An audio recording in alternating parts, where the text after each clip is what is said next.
अथ नवमोऽध्यायः। श्रीभगवानुवाच इदं तु ते गुह्यतमं प्रवक्ष्याम्यनसूयवे ज्ञानं विज्ञानसहितं यज्ञात्वा मोक्ष्यसे शुभात्।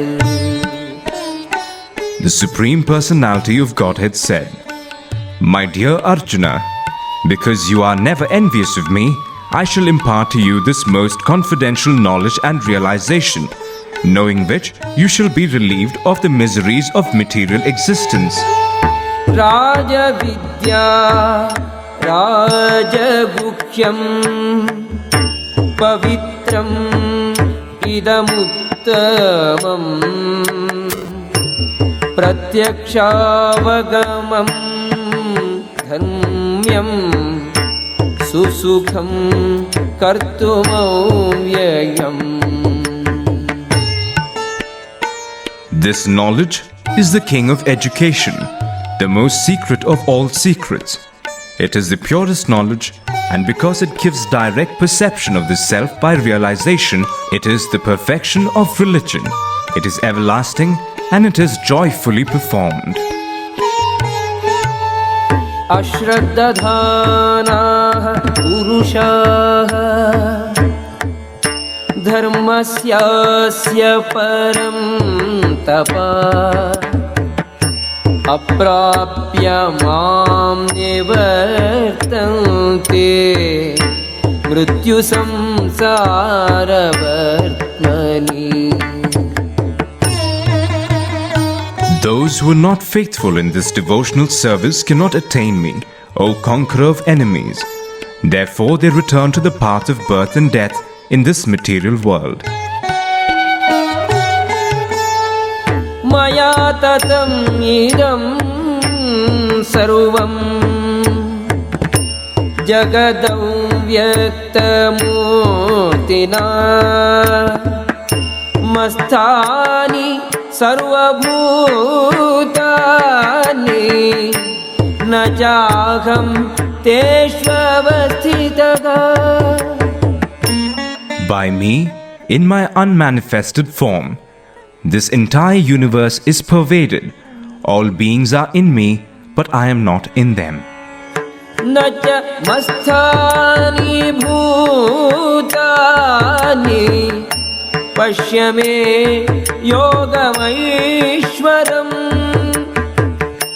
bhutabhinna cha bhutastho mahatma bhutabhavanaha.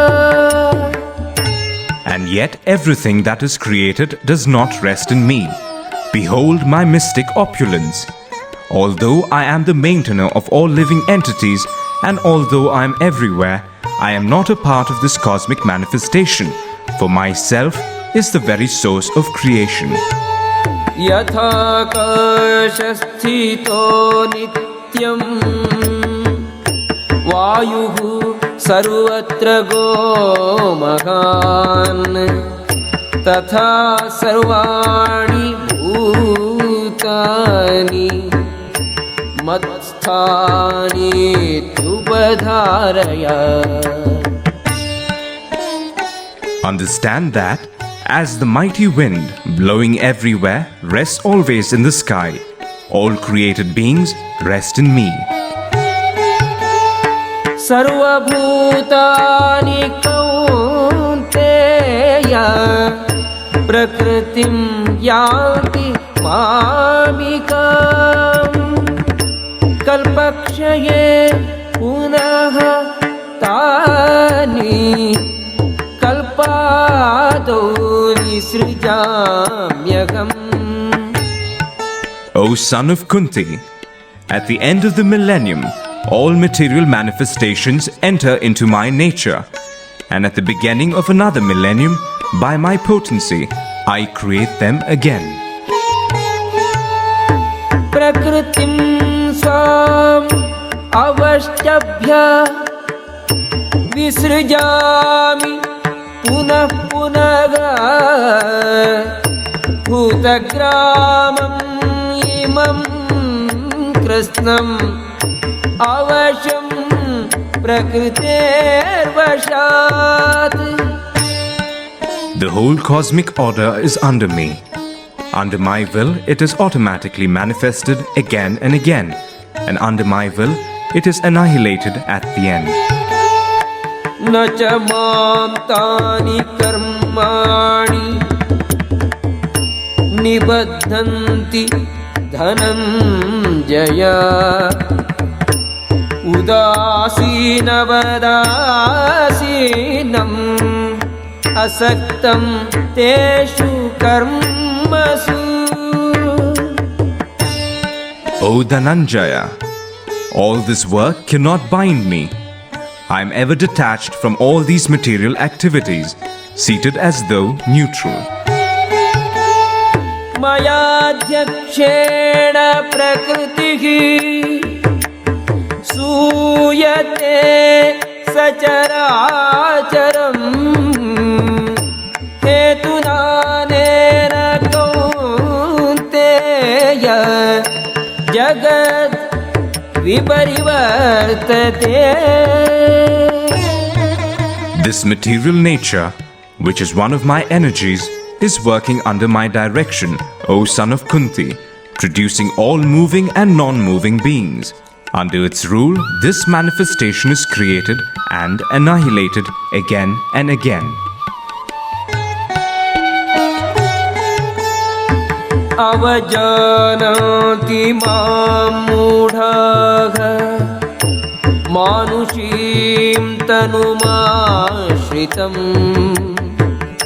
परं भावमजानन्तो मम भूतमहेश्वरम्.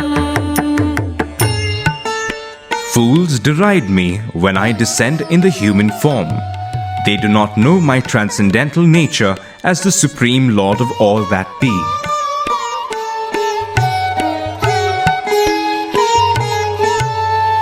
मोघाशा मोघकर्माणो मोघज्ञाना विचेतसः. राक्षसीम् आसुरीं चैव प्रकृतिं मोहिनीं श्रिताः. Those who are thus bewildered are attracted by demonic and atheistic views. In that deluded condition, their hopes for liberation, their fruitive activities, and their culture of knowledge are all defeated. मगात्मानस्तु मां पार्थ दैवीं प्रकृतिम् आश्रिताः. भजन्ति अनन्यमनसो ज्ञात्वा भूतादिम् अव्ययम्.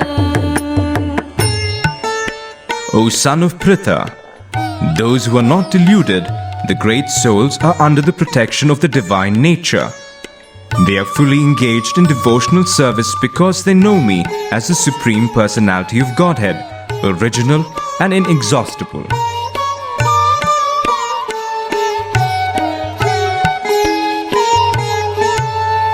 सततं कीर्तयन्तो मां यतन्तश्च दृढो व्रताः. नमस्यन्तश्च मां भक्त्या नित्ययुक्ताः उपासते. Always chanting my glories, endeavoring with great determination, bowing down before me, these great souls perpetually worship me with devotion. ज्ञानयज्ञेन चाप्यन्ये यजन्तो माम् उपासते. एकत्वेन पृथक्त्वेन बहुधा विश्वतो मुखम्. Others, who engage in sacrifice by the cultivation of knowledge, worship the Supreme Lord as the one without a second, as diverse in many and in the universal form. Aham kratuhu aham yajnaha swadhagamagam mantrogamagamevadyam ahamagniragam hutam. But it is I who am the ritual, I the sacrifice, the offering to the ancestors, the healing herb, the transcendental chant. I am the butter and the fire and the offering. Pitagamasya jagato mata dhata pitamagaga vedyam pavitram omkara riksamaya jurevacha. I am the father of this universe, the mother, the support and the grandsire. I am the object of knowledge, the purifier and the syllable Om. I am also the Rig, the Sama and the Yajur Vedas. Gatir bharta prabhu sakshi nivasagha sharanam suhrit prabhavagha pralayagha sthanam nidhanam bijamavyayam.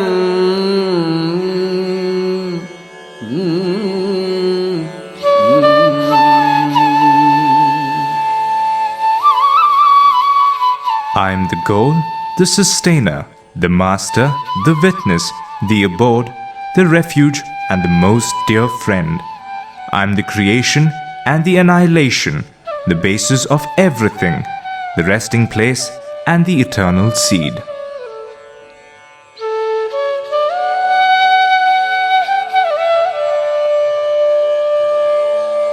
Tapamyahamaham varsham nigruhnami utsrujami cha amritam chaiva mrityuscha sadasachaham Arjuna.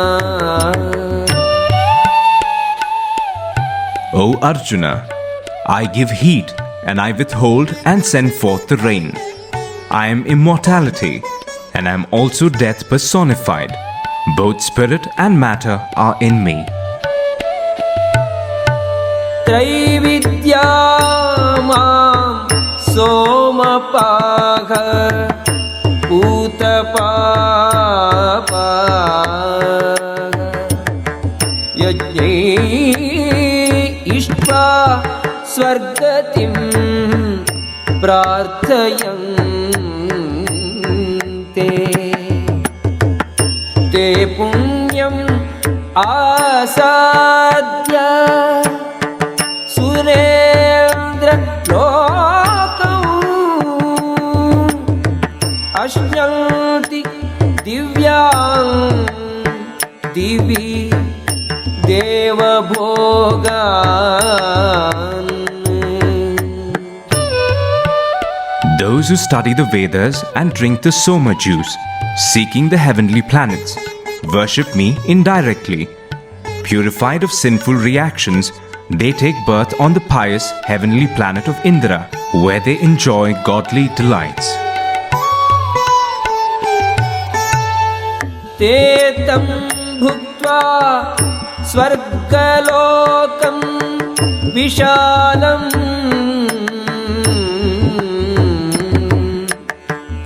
Shine punye martyalokam vishanti Yevam trayi dharmam anuprapanna गतागतं कामकामाः लभन्ते.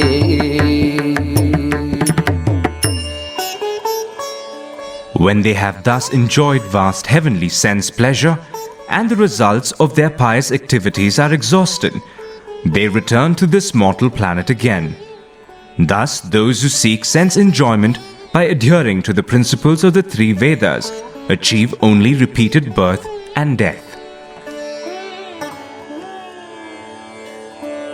अनन्याः चिन्तयन्तो मां ये जनाः पर्युपासते तेषां नित्याभियुक्तानां योगक्षेमं वहाम्यहम्. But those who always worship me with exclusive devotion, meditating on my transcendental form, to them I carry what they lack and I preserve what they have. येऽप्यन्यदेवता भक्ताः यजन्ते श्रद्धयान्विताः तेऽपि मामेव कौन्तेय यजन्ति अविधिपूर्वकम्.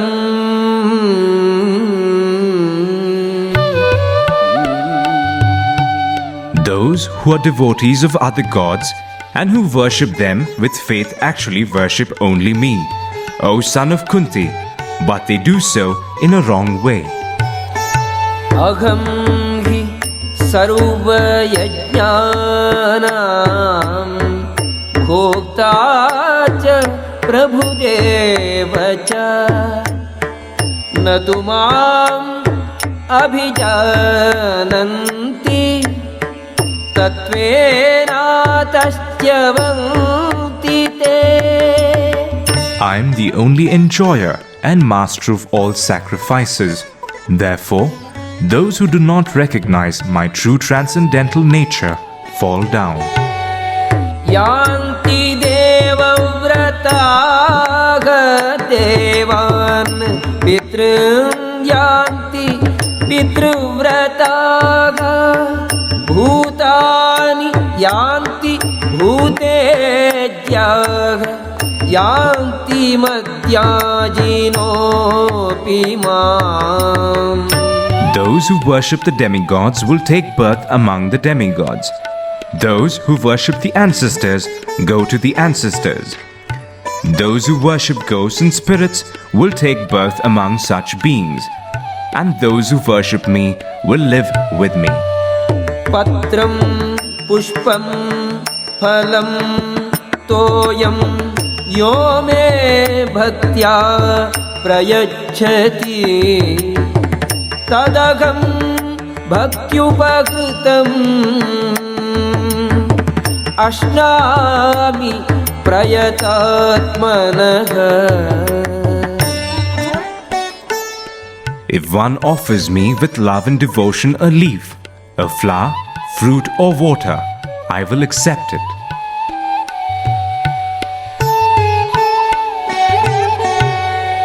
यत्करोषि यदश्नासि यज्जुहोषि ददासि यत् यत्तपस्यसि कौन्तेय तत्कुरुष्व मदर्पणम्.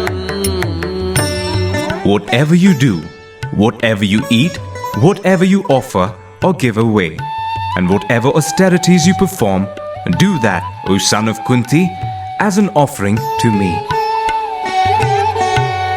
शुभाशुभफलैरेवं मोक्ष्यसे कर्मबन्धनैः सन्न्यासयोगयुक्तात्मा विमुक्तो मामुपैष्यसि. In this way, you will be freed from bondage to work and its auspicious and inauspicious results. With your mind fixed on me in this principle of renunciation, you will be liberated and come to me. समोहं सर्वभूतेषु न मे द्वेष्योऽस्ति न प्रियः ये भजन्ति तु मां भक्त्या मयि ते तेषु चाप्यहम्. I envy no one, nor am I partial to anyone. I am equal to all. But whoever renders service unto me in devotion is a friend, is in me, and I am also a friend to him.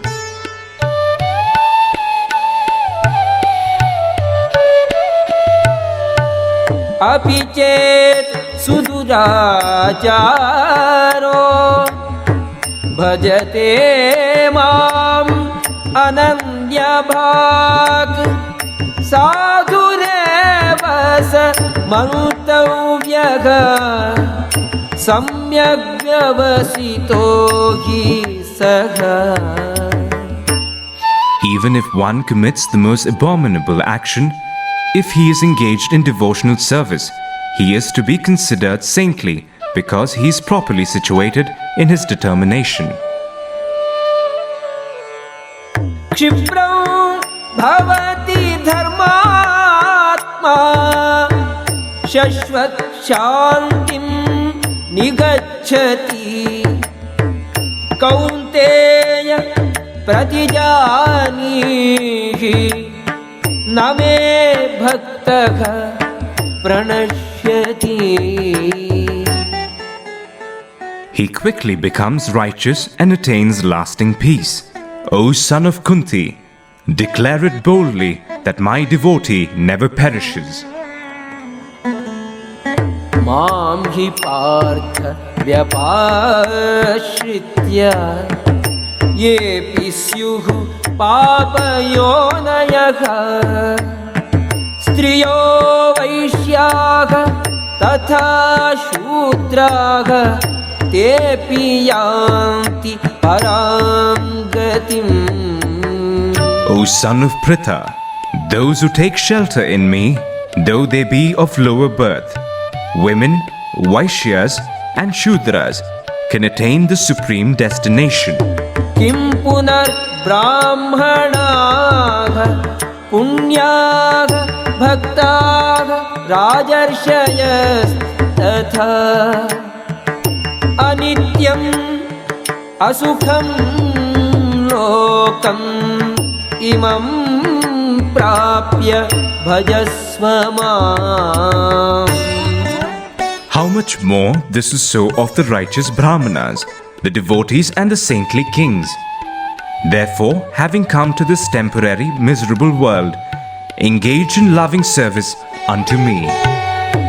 मन्मना भव मद्भक्तो मद्याजी मां नमस्कुरु मामे वैष्यसि युक्तैवम् आत्मानं मत्परायणः.